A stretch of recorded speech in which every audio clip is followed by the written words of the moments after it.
Dans notre région Auvergne-Rhône-Alpes, le tourisme et notamment la montagne a été également défini comme une des priorités, comme un des 5 axes majeurs de travail. Donc c'est tant mieux pour nous et pour notre département savoyard. Alors les priorités donc, sont celles qui ont été définies dans le schéma sectoriel, néanmoins nous avons des spécialités. Donc en Savoie, on s'est fait une spécialité depuis de nombreuses années d'accompagner les entreprises sur des salons, que ce soit des salons nationaux ou des salons qui sont organisés sur le territoire et qui attirent des gens chez nous.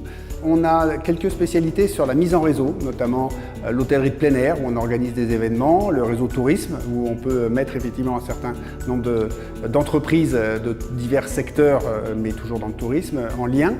Nous avons également des spécialités sur la montagne, bien évidemment, puisque nous sommes partenaires du cluster montagne, nous sommes partenaires d'un certain nombre d'événements ou d'acteurs. Autre action que nous menons avec les écoles de ski français, avec l'ESF, qui s'appelle La Trace et qui vise à sensibiliser les usagers de la montagne à ne pas laisser de traces par le déchet qu'ils peuvent jeter dans la nature.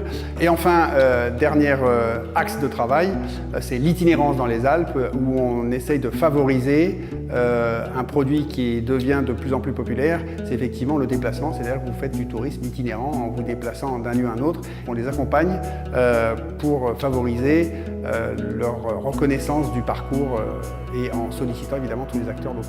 En ce qui concerne la feuille de route que nous avons pour la mandature à venir, donc pour les 5 ans à venir, elle reste bien sûr dans le cadre de ce qui a été fixé par la Chambre régionale. Cela dit, on a des axes de travail et le principal, c'est la qualité de l'accueil.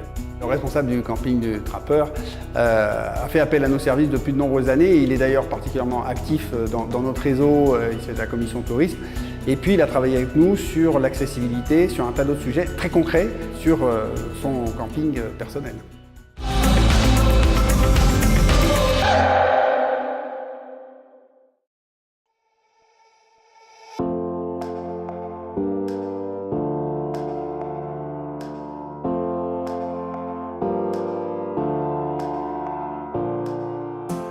Le projet a été lancé en 1996.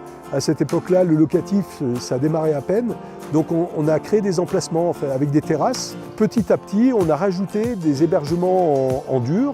Le camping, même en 2009, c'était encore un petit peu, on va dire, limite sauvage. Et aujourd'hui, évidemment, c'est le Wi-Fi, c'est la connexion Internet gratuite, c'est les facilités d'accessibilité aux activités que l'on peut proposer.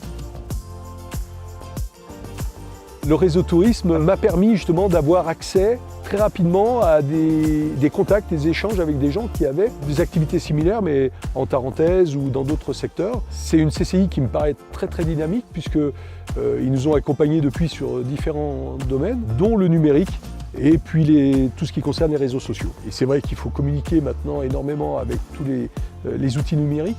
Le deuxième point, c'est l'itinérance, qui pour nous est très importante, puisqu'on fait de l'hôtellerie et en début et en fin de saison, on a beaucoup de gens qui viennent que pour la nuit. Ces formations nous sont très utiles. On l'intègre alors le mieux possible, parce que, comme je disais, le numérique, on a un peu de mal à suivre tout ce qui se fait et l'évolution des réseaux sociaux, mais on l'intègre pratiquement quotidiennement. L'objectif commun avec les CCI, c'est de satisfaire et de répondre à un maximum de besoins concernant le tourisme alors itinérant, réseaux sociaux, etc. C'est vraiment une relation de partenariat avec des professionnels. C'est très important.